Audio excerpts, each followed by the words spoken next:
आज ही Doubtnut app download करें। Doubtnut पर होगा अब आपके सभी मैथ्स, केमिस्ट्री, फिजिक्स और बायोलॉजी डाउट्स का सफाया। बस अपने क्वेश्चन की फोटो खींचो, उसे क्रॉप करो और तुरंत वीडियो सोल्यूशन पाओ। Download now.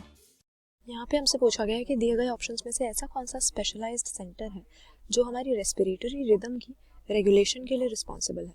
अब हमें मालूम है कि हमारी बॉडी में रेस्पिरेटरी सिस्टम नाम का एक ऑर्गन सिस्टम प्रेजेंट होता है और इसका मेन फंक्शन क्या होता है, हमारी बॉडी में गैशियस एक्सचेंज के साथ ही एसोसिएटेड है।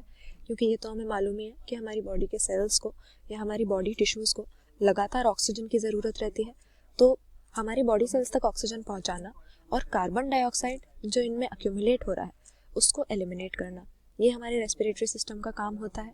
और इसमें देखा जाता है कि वेंटिलेशन नाम की, पल्मोनरी वेंटिलेशन जिसको हम कहते हैं, या ब्रीदिंग नाम की एक प्रोसेस होती है जिसमें सबसे पहले एटमॉस्फेरिक एयर को हम अपनी लंग्स के अंदर लेते हैं जिसको इंस्पिरेशन कहा जाता है, और फिर जो हमारी एल्वियोलर एयर होती है जिससे ऑक्सीजन हमने निकाल लिया और कार्बन डाइऑक्साइड उसमें डाल दिया, इसको हम वापस बाहर भेज देते हैं जिसको एक्सपिरेशन की प्रोसेस कहते हैं। तो ये रिपीटेडली प्रोसेस होती है, इसी से ब्रीदिंग चलती है।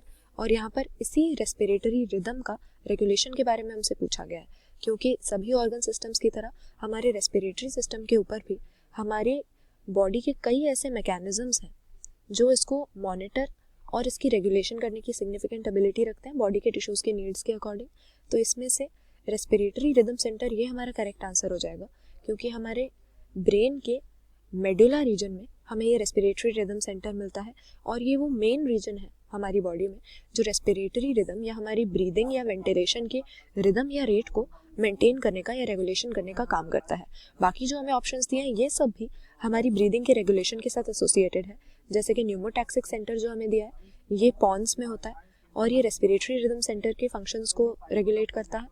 फिर कीमो सेंसिटिव एरियाज भी कई सारे होते हैं हमारी बॉडी में जो कि कार्बन डाइऑक्साइड की कॉन्सेंट्रेशन अगर बढ़ जाए तो एक्टिवेट हो जाते हैं और ब्रीदिंग रेट को बढ़ा देते हैं ताकि ये जो एक्स्ट्रा कार्बन डाइऑक्साइड बन गया है हमारी बॉडी में या एलिमिनेट हो सके। और उसी तरह से हमारी आयोटिक आर्च और कैरोटिड आर्टरी में भी इसी तरह के हमें रिसेप्टर्स मिलते हैं जो कार्बन डाइऑक्साइड की कॉन्सेंट्रेशन के लिए सेंसिटिव होते हैं और इसके बढ़ जाने पर ब्रीदिंग रेट को ऑल्टर कर देते हैं ताकि इसको एलिमिनेट किया जा सके। लेकिन यहाँ पर हालांकि चारों ऑप्शंस में हमें ऐसे रीजन्स दिए हैं हमारी बॉडी के जो हमारी रेस्पिरेटरी सिस्टम को रेगुलेट करने का काम करते हैं, लेकिन मेडुला में जो रेस्पिरेटरी रिदम सेंटर होता है वो यहाँ पर मेन ऑर्गन हो जाएगा। तो ऑप्शन बी यहाँ पे सही कर देंगे, क्योंकि रेस्पिरेटरी सिस्टम को मेंटेन करने वाला स्पेशलाइज्ड सेंटर हम मेडुला में लोकेटेड रेस्पिरेटरी रिदम सेंटर को ही कह सकते हैं। क्लास 6 से 12 से लेके नीट, IIT, जेई मेंस और एडवांस के लेवल तक 10 मिलियन से ज्यादा स्टूडेंट्स का भरोसा। आज ही डाउनलोड करें डाउटनेट ऐप या व्हाट्सएप कीजिए अपने डाउट्स 8400 400 400 पर।